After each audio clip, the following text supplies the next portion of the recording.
ஓம் சாந்தி. நோய்க்கு ஓர் அருமருந்து உலகத்தில் சொல்லுவாங்க, நோயற்ற வாழ்வே குறைவற்ற செல்வம் என்று.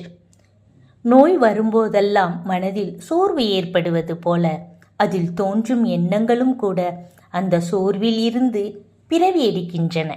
அவை நோயை இன்னும் தீவிரப்படுத்துகின்றன. நோய்க்கான மருந்தை உட்கொள்வதுடன் கூடவே மனதிற்கான மருந்தையும் உட்கொண்டால் நோய் விரைவில் தீருமல்லவா? சோர்வான எண்ணங்களை கட்டுப்படுத்த உயர்வான எண்ணங்களின் ஆளுமை தேவைப்படுகிறது. எனவே இந்த எண்ணங்களை சற்றே சிரமம் எடுத்துக்கொண்டு உருவாக்குங்கள்.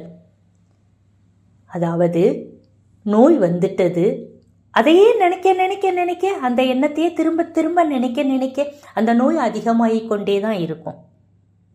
அதுக்கு பதிலாக நல்ல எண்ணங்கள், எனக்கு இந்த நோய் இல்லை, நான் ஆரோக்கியமாக இருக்கேன் அப்படின்ட்டு நீங்கள் மனதளவிலும் ஆரோக்கியமாக இருக்கணும்.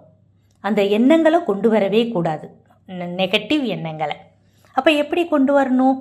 நான் மிகவும் ஆரோக்கியமானவன், என் உடலுக்கு தான் நலக்குறைவு, உடலில் வசிக்கும் உயிர் ஆகிய எனக்கு இல்லை. நான் மிகவும் சக்தி வாய்ந்தவன், நான் மிகவும் உற்சாகமாக இருக்கிறேன், மிகவும் மகிழ்ச்சியாக இருக்கின்றேன். மகிழ்ச்சியின் குளுக்கோஸ் எனக்குள் ஏற்றப்பட்டு கொண்டுள்ளது. உலகத்தில் குளுக்கோஸ் ஏற்றுவாங்கத்தான் நான் உடம்புக்கு முடியாதுனா, அதே மாதிரி எனக்கு மகிழ்ச்சியின் குளுக்கோஸ் ஏற்றப்பட்டு கொண்டுள்ளது. மகிழ்ச்சியின் டானிக் அருந்தி மகிழ்ச்சியின் களிம்பை தடவிக்கொண்டு நான் மகிழ்ச்சியின் மெத்தையில் சுகமாக ஓய்வெடுத்து கொண்டிருக்கின்றேன். எவ்வளோ அழகான பாசிட்டிவ் எண்ணங்கள், மகிழ்ச்சியான எண்ணங்கள். உடல் நலத்துடன் இருக்கும் போதும் இதுபோல பயிற்சி செய்யுங்கள்.